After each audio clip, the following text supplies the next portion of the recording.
नमस्कार, आप देख रहे हैं पीके हिंदी न्यूज। मेरा नाम है राधेश्याम। आज शक संवत 1947 है और विक्रम संवत 2082 है। आज वैशाख मास के कृष्ण पक्ष की द्वादशी तिथि है। अंग्रेजी कैलेंडर के हिसाब से आज तारीख है 25 अप्रैल 2025 और वार है शुक्रवार। जय जय श्री राधे। चलिए पहले नजर डालते हैं उत्तर प्रदेश की दिन भर की मुख्य खबरों पर। युवाओं के लिए रोजगार के नए अवसर, आईटीआई और पॉलिटेक्निक छात्रों को सीधी भर्तियां, बताएंगे पूरी खबर। विश्वविद्यालय में स्नातक दाखिला प्रक्रिया में बड़ा बदलाव, विषय चयन के लिए नए समूह निर्धारित, बताएंगे पूरी खबर।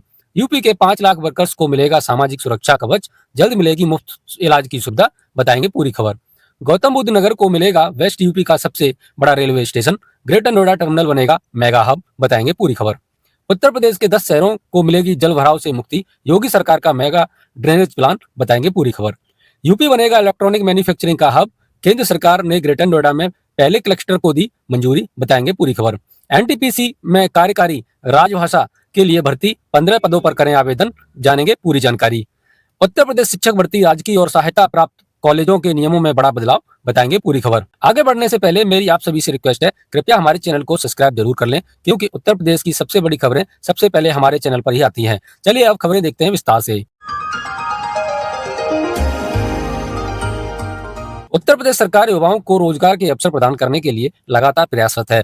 इसी क्रम में आईटीआई और पॉलिटेक्निक पास छात्रों को सीधे निजी कंपनियों से जोड़ने के लिए सरकार विभिन्न कंपनियों के साथ अनुबंध कर रही है। मिशन रोजगार योजना के अंतर्गत अब तक 5,66,000 युवाओं को नौकरियां मिल चुकी हैं, जो कि एक महत्वपूर्ण उपलब्धि है। प्रदेश भर में संचालित 2800 प्रशिक्षण केंद्रों के माध्यम से युवाओं को आधुनिक और रोजगारोन्मुखी कौशल प्रशिक्षण प्रदान किया जा रहा है।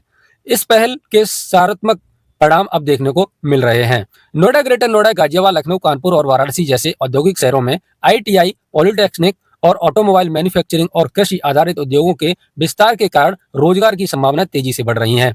हाल ही में लखनऊ के राजकीय आईटीआई अलीगंज में एक रोजगार मेले का आयोजन किया गया। इस मेले में Continental Automotive, Anglo India, Adani विड, पेटीएम और एजस फेडरल लाइफ इंश्योरेंस जैसी प्रतिष्ठित कंपनियों ने भाग लिया। इस दौरान कुल 22 अभ्यर्थियों का चयन हुआ, जिन्हें 13,000 से लेकर 21,000 रुपए तक का मासिक वेतन दिया गया। अन्य सुविधाएं प्रदान करने के साथ साथ उनको पीएफ और छुट्टियों का अनुदान दिया। इससे पहले 22 मार्च को आयोजित मिशन रोजगार योजना के तहत 73 युवाओं को रोजगार मिला था, जबकि राजकीय पॉलिटेक्निक में 95 अभ्यर्थियों की नौकरी के प्रस्ताव प्रस्तावित हुए थे। उत्तर प्रदेश कौशल विकास मिशन के अंतर्गत 35 वर्ष तक के युवाओं को मुफ्त प्रशिक्षण प्रदान किया जा रहा है। वर्ष 2017-18 से लेकर मार्च 2025 तक 14,13,000 से अधिक युवाओं को प्रशिक्षण किया जा चुका है। इस कार्य में सहयोग के लिए 24 औद्योगिक प्रतिष्ठानों और 8 प्लेसमेंट एजेंसियों के साथ अनुबंध किया गया है। सरकार ने आईटीआई और पॉलिटेक्निक संस्थानों को आधुनिक सुविधाओं से लैस किया है, जिससे विद्यार्थियों को नवीनतम तकनीकी और ज्ञान और उद्योग की मांग के अनुसार कौशल प्राप्त हो सके। नवीन औद्योगिक नीति और निवेश प्रोत्साहन कार्यक्रमों में परिमाण स्वरूप राज्य में लगातार नई कंपनियां निवेश कर रही हैं, जिससे न केवल युवाओं को रोजगार मिल रहा है, बल्कि प्रदेश का औद्योगिक विकास भी तेजी से बढ़ रहा है। दीनदयाल उपाध्याय गोरखपुर विश्वविद्यालय और समृद्ध महाविद्यालयों में शैक्षणिक सत्र 2025-26 से स्नातक पाठ्यक्रमों में दाखिले की प्रक्रिया में बड़ा बदलाव होने जा रहा है। विश्वविद्यालय प्रशासन के बीए ऑनर्स के विषयों के चयन के लिए 6 अलग अलग समूह निर्धारित किए गए हैं।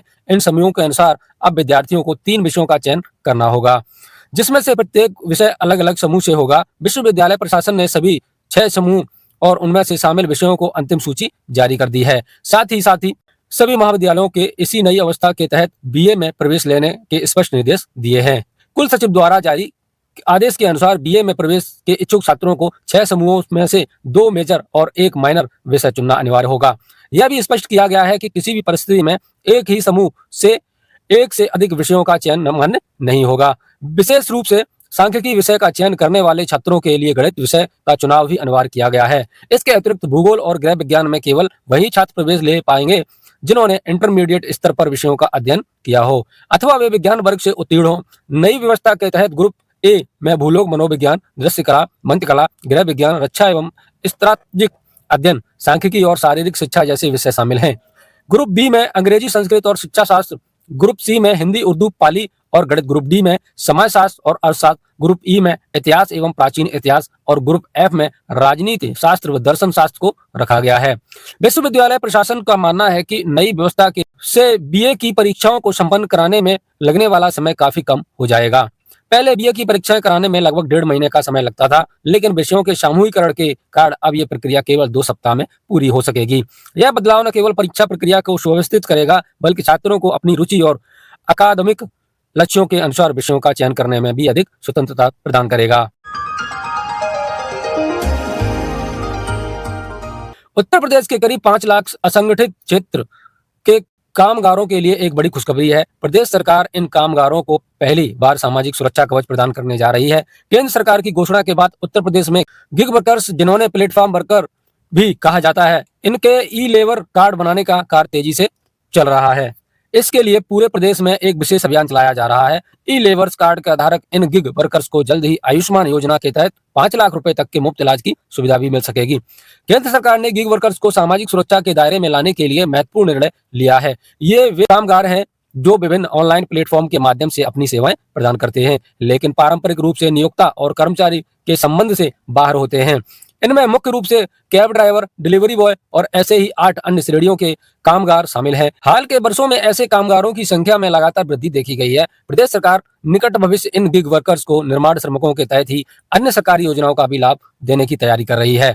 इसके लिए आवश्यक नियमावली भी तैयार की जा रही है। यह नियमावली के लागू होने के बाद ये सभी कामगार विभिन्न सरकारी योजनाओं के साथ साथ आयुष्मान योजना जैसी महत्वपूर्ण स्वास्थ्य सेवाओं का भी लाभ उठा सकेंगे। गिग वर्कर्स के पंजीकरण के लिए केंद्र सरकार ने ई श्रम पोर्टल पर एक विशेष मॉड्यूल बनाया है। पंजीकृत कामगारों के ई वर्कर्स को ई लेबर कार्ड जारी किए जा रहे हैं।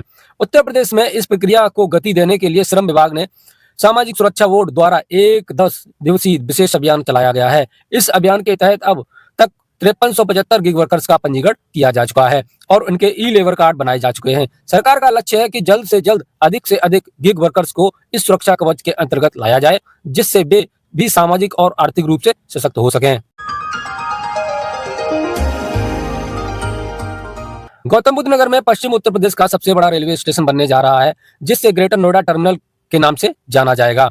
बोड़ाकी के पास 176 हेक्टेयर में विकसित हो रहा multi modal transport hub MMTH के अंतर्गत 46 हेक्टेयर में यह मेगा टर्मिनल आकार लेगा। इस आधुनिक रेलवे स्टेशन पर 12 प्लेटफॉर्म और 63 यार्ड लाइनें होंगी, जहां से वंदे भारत एक्सप्रेस सहित लगभग 100 ट्रेनों का संचालन किया जाएगा। स्टेशन का डिजाइन बहुदरीय योग होगा, जिसमें ग्राउंड फ्लोर पर ट्रेनों की आवाजाही और ऊपरी मंजिल पर रिटेल, ऑफिस और गेस्ट हाउस जैसी सुविधाएं होंगी। Delhi Mumbai industrial corridor DMIC की यह महत्वाकांक्षी परियोजना, जिसमें एक ISBT और मेट्रो स्टेशन भी शामिल है, ग्रेटर नोएडा, नोएडा और NCR के अन्य हिस्सों से यात्रियों की कनेक्टिविटी को सुगम बनाएगी। यह मेगा टर्मिनल के निर्माण की अनुमति लागत अब बढ़कर लगभग दोगुनी हो गई है। MMTH को दिसंबर 2024 में एक विशेष रेलवे परियोजना घोषित किया गया है, जिससे इसके लिए भूमि अधिग्रहण प्रक्रिया तेजी से पूरी की जाएगी। अधिकारियों के अनुसार अगले 2 महीनों में शेष भूमि का अधिग्रहण कर लिया जाएगा और कानूनी प्रक्रियाएं पूर्ण होने के बाद निर्माण कार्य शुरू कर दिया जाएगा। भारतीय रेलवे इस बुनियादी ढांचे के निर्माण को देखरेख करेगा, जबकि SBP परियोजना की वित्तीय लागत वहन करेगी। यह टर्मिनल भविष्य के लिए एक महत्वपूर्ण ट्रांजिट गेटवे साबित होगा और दिल्ली के आनंद विहार रेलवे स्टेशन और ISBT पर भीड़ को कम करने में सहायक होगा। उत्तर प्रदेश के 10 प्रमुख शहरों में जल निकासी की वर्षों पुरानी समस्या का स्थायी समाधान निकालने वाला है। योगी आदित्यनाथ सरकार ने इसके लिए एक महत्वाकांक्षी और तकनीकी रूप से उन्नत ड्रेनेज मास्टर प्लान तैयार कर लिया है। यह योजना लखनऊ, कानपुर, बरेली, शाजापुर, वाराणसी, प्रयागराज, मुरादाबाद, झांसी, गाजियाबाद और मेरठ जैसे बड़े शहरों की जल निकासी व्यवस्था को पूरी तरह से बदलने का लक्ष्य रखती है। मुख्यमंत्री के निर्देश पर उत्तर प्रदेश जल निगम इस व्यापक कार्य योजना को क्रियान्वित करेगा, जिसका मॉडल भविष्य में अन्य शहरों के लिए उपयोगी साबित होगा। इस एकीकृत शहर तूफान जल निकासी मास्टर IUSWDMP में पारंपरिक तरीकों से साथ साथ प्राकृतिक प्रणालियों और आधुनिक तकनीकों का इस्तेमाल किया जाएगा। हर शहर को भौगोलिक परिस्थितियों के अनुसार तैयार हो रहे इस प्लान के लिए टोपोग्राफिकल और field survey data analysis, satellite imaging और GIS जैसी तकनीकों का उपयोग किया जा रहा है। IIT जैसे संस्थानों से विशेष राय भी ली जाएगी। इस योजना के मुख्य उद्देश्य वर्षा जल का अधिकतम उपयोग सुनिश्चित करना है, जिसमें जल संचयन, पुनर्चक्रण और सुनियोजित निकासी शामिल है। इस जल भराव और बाढ़ जैसी आपदाओं का खतरा कम होगा। साथ ही नालियों और ओवरफ्लो और सड़कों पर गंदा पानी बहने की समस्या से भी निजात मिलेगी। यह योजना जल की गुणवत्ता में सुधार, शहरी जल प्रबंधन क्षमता में वृद्धि और पर्यावरणीय संतुलन बनाए रखने पर भी ध्यान केंद्रित करेगी। प्रत्येक शहर के नगर निगमों के साथ सक्रिय संवाद स्थापित कर स्थानीय आवश्यकताओं को प्राथमिकता दी जाएगी। जल निगम की एक विशेषज्ञ टीम योजना के कार्यान्वयन की निगरानी करेगी और जल भराव वाले क्षेत्रों में तेजी से निर्माण कार्य पूरे करवाएगी, जिसमें नई ड्रेनेज लाइनें बिछाई जाना और पुराने सिस्टम को बदलना शामिल है। इस मास्टर प्लान से उम्मीद है कि उत्तर प्रदेश के शहर जल्दी ही बरसात के मौसम में होने वाली परेशानियों से मुक्त हो जाएंगे। उत्तर प्रदेश बहुत जल्दी इलेक्ट्रॉनिक्स मैन्युफैक्चरिंग के एक बड़े केंद्र के रूप में वैश्विक स्तर पर अपनी पहचान बनाएगा। मुख्यमंत्री योगी आदित्यनाथ के प्रयासों के फलस्वरूप केंद्र की मोदी सरकार ने ग्रेटर नोएडा के यमुना एक्सप्रेसवे औद्योगिक विकास क्षेत्र ईडा में राज्य के पहले इलेक्ट्रॉनिक मैन्युफैक्चरिंग क्लस्टर के निर्माण को हरी झंडी दे दी है।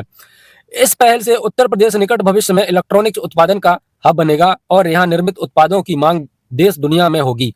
इस क्लस्टर में हैवेल्स इंडिया लिमिटेड 50 एकड़ में 800 करोड़ रुपए का निवेश कर घरेलू उपकरणों का निर्माण करेगी। मुख्यमंत्री योगी के प्रयासों से प्रदेश के औद्योगिक विकास के नए अवसर सृजित हो रहे हैं। इस इलेक्ट्रॉनिक मैन्युफैक्चरिंग क्लस्टर की स्थापना से प्रदेश में न केवल देश और तकनीकी और शक्ति केंद्र बनेगा, बल्कि प्रत्यक्ष और अप्रत्यक्ष रूप से लाखों युवाओं के लिए रोजगार के नए रास्ते भी खोलेगा। केंद्र सरकार की इलेक्ट्रॉनिक्स निर्माण क्लस्टर EMC 2.0 योजना के तहत इस परियोजना का विकास किया जाएगा, जिसमें मुख्य रूप से मोबाइल, कंप्यूटर और अन्य इलेक्ट्रॉनिक सामानों का उत्पादन कर निर्यात को बढ़ावा दिया जाएगा। यमुना एक्सप्रेसवे औद्योगिक विकास प्राधिकरण के सेक्टर 10 में 206 एकड़ भूमि पर 539 करोड़ रुपए की लागत से यह क्लस्टर विकसित होगा, जिसमें केंद्र सरकार 144.48 करोड़ रुपए की सहायता प्रदान करेगी और शेष 393.90 करोड़ रुपए ईडा द्वारा खर्च किए जाएंगे। इस परियोजना पर 1 जुलाई से कार्य आरंभ होकर 3 वर्षों में पूर्ण होने का लक्ष्य तय किया गया है। इस क्लस्टर में automotive, consumer, medical, industrial, telecom और हार्डवेयर इलेक्ट्रॉनिक्स जैसे क्षेत्रों में बढ़ावा दिया गया है। साथ ही छोटे और बड़े उद्योगों के लिए 176 ready to use factory sheds और 2 फ्लैटेड फैक्ट्री कॉम्प्लेक्स भी बनाए जाएंगे। युवाओं के कौशल विकास के लिए एक विशेष केंद्र भी स्थापित होगा। यह परियोजना न केवल एक औद्योगिक क्षेत्र होगी, बल्कि एक संपूर्ण तकनीकी नगरी के रूप में विकसित हो जाएगी, जिससे सभी आधुनिक सुविधाएं होंगी और बाकी की सुविधाएं भी उपलब्ध कराई जाएंगी। देश की प्रमुख एकीकृत ऊर्जा कंपनी NTPC लिमिटेड ने कार्यकारी राजभाषा के पद के लिए आवेदन आमंत्रित किए हैं। यह भर्ती अभियान निश्चित अवधि के आधार पर 15 रिक्तियों को भरने के लिए है। योग्य उम्मीदवार जिनके पास प्रसंगित मास्टर डिग्री और हिंदी अनुवाद कार्यान्वयन में अनुभव है, वे ऑनलाइन आवेदन कर सकते हैं। ऑनलाइन आवेदन प्रक्रिया 23 और 24 अप्रैल से लेकर 2025 से शुरू हो चुकी है और आवेदन जमा करने की अंतिम तिथि 7 मई 2025 है। भारत के ऊर्जा क्षेत्र में महत्वपूर्ण योगदान देने वाली एक महारत्न कंपनी में शामिल होने का यह एक अच्छा मौका है। NTPC में कार्यकारी राजभाषा के तौर पर शामिल होना नवाचार, स्थिरता और राष्ट्रीय प्रगति के लिए प्रतिबद्ध संगठन का हिस्सा बनने का अवसर है। इस पद के लिए कुल 15 रिक्तियां हैं, जो विभिन्न श्रेणियों में विभाजित हैं। आवेदन करने के लिए उम्मीदवारों के पास हिंदी या अंग्रेजी में मास्टर डिग्री के साथ स्तर पर एक अनिवार्य वैकल्पिक विषय के रूप में दूसरी भाषा का ज्ञान होना चाहिए। इसके अतिरिक्त उम्मीदवारों को केंद्र या राज्य सरकार या अन्य मान्यता प्राप्त संस्थानों के तहत हिंदी शब्दावली के उपयोग या अंग्रेजी में हिंदी और हिंदी से माध्यम में अनुवाद कार्य का कम से कम 1 वर्ष का अनुभव होना आवश्यक है।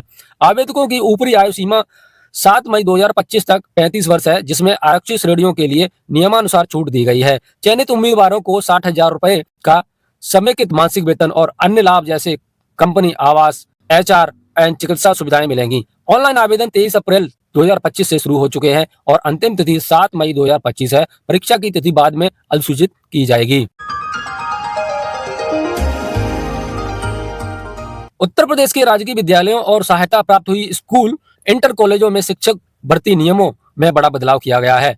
अब राजकीय विद्यालयों में प्रवक्ता पद के लिए B.Ed की डिग्री अनिवार्य कर दी गई है, जिससे नियम में भी लागू होने में अभी समय है।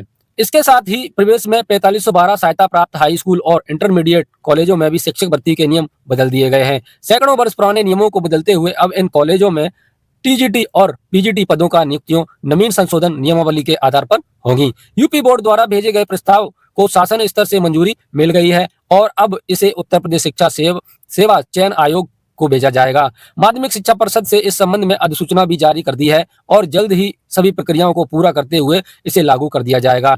नियम में सबसे बड़ा बदलाव यह है कि अब एक ही बोर्ड के स्कूल में 2 अलग अलग संस्थाओं के माध्यम से भिन्न अर्हता के आधार पर नियुक्ति से होने वाले विवाद खत्म होंगे। यूपी बोर्ड के सचिव भगवती सिंह के प्रस्ताव को शासन और मंजूरी मिल गई है, जिसके तहत अब राजकीय विद्यालयों में एलटी ग्रेड सहायक अध्यापक और प्रवक्ता की नियमावली के आधार पर चयन प्रक्रिया पूरी की जाएगी। 28 मार्च को जारी उत्तर प्रदेश विशेष अधीनस्थ सेवा नियमावली 2024 के अनुसार राजकीय विद्यालयों में प्रवक्ता भर्ती के लिए बीएड की डिग्री जरूरी है और यही नियम और बीएड कार्यक्रम में भी लागू होगा। हालांकि कला विषय के शिक्षकों को बीएड की अनिवार्यता की छूट दी गई है। टीजीटी कला विषय की भर्ती के लिए मेयो स्कूल ऑफ आर्ट्स की टीचर सीनियर सर्टिफिकेट जैसी डिग्रियां भी मान्य होंगी। यह बदलाव भर्ती प्रक्रिया की सुव्यवस्थित करने और विवादों को कम करने के लिए उद्देश्य से किया गया है। तो दोस्तों, यह थी उत्तर प्रदेश की आज की ताजा धमाकेदार खबरें। अगर आप भी चाहते हैं कि यूपी की हर खबर सबसे पहले आप तक पहुंचे, तो जल्द से जल्द हमारे चैनल को लाइक और सब्सक्राइब कर लीजिए। तो फिर मिलते हैं नई खबरों के साथ। तब तक अपना ख्याल रखिए, स्वस्थ रहिए, मस्त रहिए और भगवान का नाम लेते रहिए। जय जय श्री राधे। धन्यवाद।